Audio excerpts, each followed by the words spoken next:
Lidar com a morte realmente é algo muito difícil. Ela nos assusta, nos causa medo e pode levar muitos a se afastar da fé. Eu já vi muitos que sofrem tanto com a morte de um querido que até abandonam a igreja. Afinal de contas, como podemos lidar com a realidade da morte?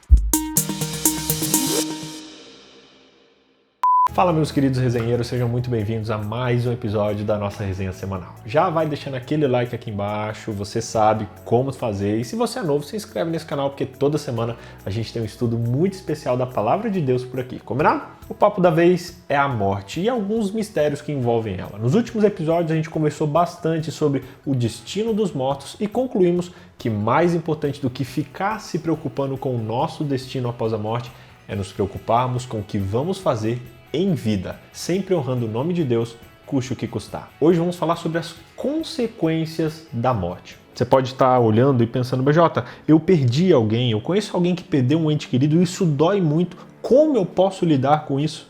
Gente, eu entendo, inclusive já senti essa dor. No mundo presente, a morte ela é uma realidade cruel. Conforme a gente vai vivendo, a gente vai tomando gosto por algumas coisas que nos trazem prazer e a gente se apega muito a pessoas que nos cercam. Mas o medo da morte ou o medo de perder alguém muitas vezes nos assombra de tal maneira que chega a causar pânico. Principalmente após a grave situação que a gente viveu aí nos últimos 3 anos, tudo o que aconteceu trouxe uma provação dolorosa para muitas e muitas pessoas. E a morte para alguns é um desafio tão grande que os leva inclusive a abandonar a sua fé e algumas vezes a blasfemarem contra Deus. E realmente me colocando no lugar dessas pessoas, eu imagino quão difícil deve ser entender e tentar compreender o porquê Deus permitiu que isso acontecesse. A morte deixou muitas crianças órfãos, muitos pais perderam filhos jovens e nesses tempos em que as pessoas enfrentam a realidade de que o ser humano é mortal, a Bíblia não nos deixa sem resposta. Ela oferece uma realidade de esperança e segurança em Deus. Hoje, por meio da história de Lázaro, a gente vai entender tudo isso um pouco melhor. Então, vem comigo. O texto de estudo dessa semana é João capítulo 11, onde nos é apresentada a história da ressurreição de Lázaro. Existem vários detalhes interessantes nessa história que tem muitas coisas a nos ensinar. O tema central dessa história, gente, não é nem tanto a ressurreição. A verdadeira questão abordada aqui nesse texto é da incredulidade. Os discípulos, Marta, Maria, a multidão, os líderes religiosos, todos manifestaram uma crença não muito sólida ou uma incredulidade ousada de que Jesus era o Messias. Eles se perguntaram, será que ele é mesmo o Messias? Será que ele mesmo é capaz? Isso ficou muito claro por parte dos discípulos quando eles foram contra Jesus querer voltar para Galiléia. Eles tinham medo porque pouco tempo atrás eles queriam apedrejar Jesus lá, mas eles esqueceram que Deus estava guiando a vida de Jesus durante todo o seu ministério. Se por um momento eles se lembrassem de que Jesus era o Filho de Deus, eles saberiam que o seu destino estava nas mãos de Deus e não dos discípulos da Judéia. Os discípulos, no entanto, não acreditavam que Deus pudesse proteger Jesus. A incredulidade também chegou em Maria e Marta, quando as duas repetiram a mesma frase,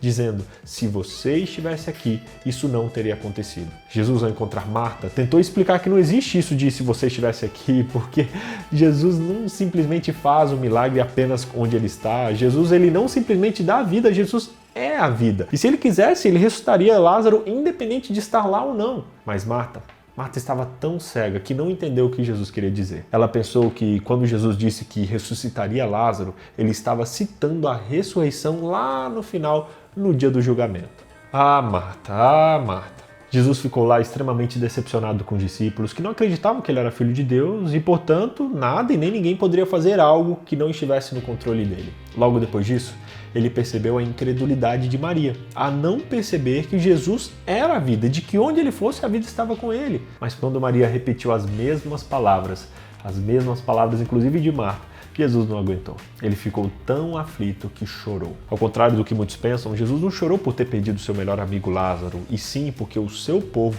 não o conhecia. Jesus chorou por causa da incredulidade do povo. De acordo com o registro dos evangelhos, Jesus ressuscitou 3 pessoas durante o seu ministério aqui na terra. Antes de Lázaro, Jesus ressuscitou a filha da viúva lá de Naim e a filha de Jairo. Nesses 2 casos, Jesus chegou pouco tempo depois deles morrerem. Por terem acabado de morrer, inclusive os líderes religiosos incrédulos alegaram que eles não estavam realmente mortos, mas que Jesus apenas fingiu que eles tinham morrido e, por consequência, que tinha ressuscitado eles. No entanto, a terceira pessoa aqui que Jesus ressuscitou, Lázaro, provou além de qualquer dúvida razoável que eles estavam completamente errados. Lázaro estava morto, estava envolto em um lençol e sepultado num túmulo haviam 4 dias. Quando Jesus inclusive ordenou que a pedra fosse removida, Marta reclamou dizendo: Senhor, já cheira mal, porque ele está morto há 4 dias. Está lá em João capítulo 11, verso 39. Agora, não restavam mais argumentos para a incredulidade de ninguém. O corpo já estava fedendo dentro do túmulo. Mas a morte?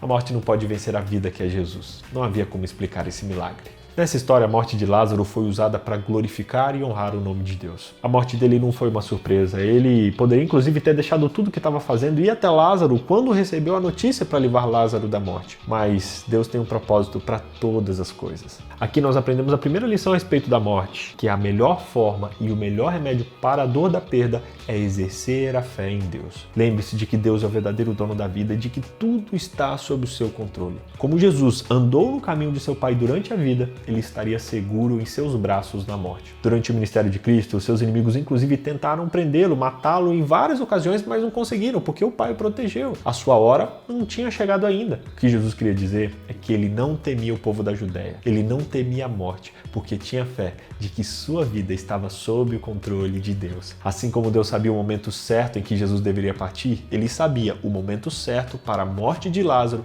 e o momento certo para cada um de nós. Sabe, gente, a Bíblia nos revela qual era o propósito da morte de Lázaro. Jesus permitiu que ele morresse porque, por meio da sua morte, a incredulidade de muitos foi curada. Nem sempre vamos ter respostas do porquê alguém se foi, mas saiba que Deus está tomando as melhores decisões para a sua e para a minha vida, para que tenhamos uma fé tão grande como a de Paulo quando disse: quer vivamos ou morramos, somos do Senhor. Outro fato intrigante sobre essa história acontece quando Jesus se refere à morte como um sono, afirmando que Lázaro adormeceu. Os discípulos ficaram perdidos, afinal de contas, porque Jesus queria ir até a Judéia, correr o risco de vida, de ser apedrejado, simplesmente para acordar Lázaro, que estava cochilando. Jesus, percebendo a confusão, então explicou que, ao se referir ao sono, ele se referia à morte do seu amigo Lázaro, ou seja, ele realmente estava morto. Cerca de 50 vezes na Bíblia, a morte é comparada a um sono, e tem alguns exemplos que eu vou deixar aqui embaixo. E aqui, Jesus deixa muito claro para nós que morrer não é um fim. Algumas pessoas elas ficam aterrorizadas com a perspectiva da morte, mas quando a gente percebe que a morte é como um sono,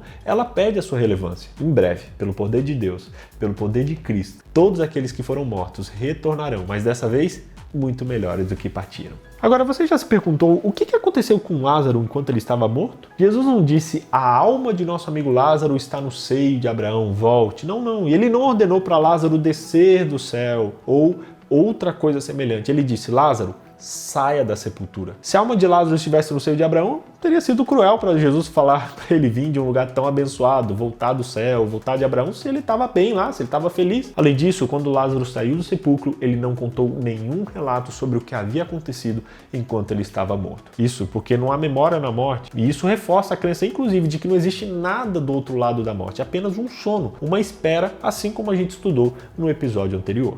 Resumindo, primeiro, Jesus chorou por causa da incredulidade das pessoas. Segundo, Jesus ressuscitou Lázaro, mostrando ser mais poderoso que a morte. Terceiro, Jesus conhece a sua dor e sabe o que é perder alguém que ama. Quarto, Jesus promete que logo ele vai voltar e ressuscitar todos os que morreram acreditando nele. Eu sei que poucas são as palavras que podem nos consolar em momentos de perda, ou melhor, em momentos de espera. Nesses momentos, lembre-se de que a morte não é o fim. Exerça sua fé na sabedoria de Deus sobre a sua vida e fique em paz. A morte é como uma vespa sem ferrão, ou como uma sombra sem substância. Jesus prometeu de fato: a vontade do meu Pai é que todo aquele que vir o Filho e nele crer tenha vida eterna, e eu o ressuscitarei no último dia. Você acredita nisso? Se sim, escreva "eu acredito" aqui nos comentários e vamos juntos nos confortar e nos consolar, sabendo que a morte é apenas uma esfera e não um fim definitivo.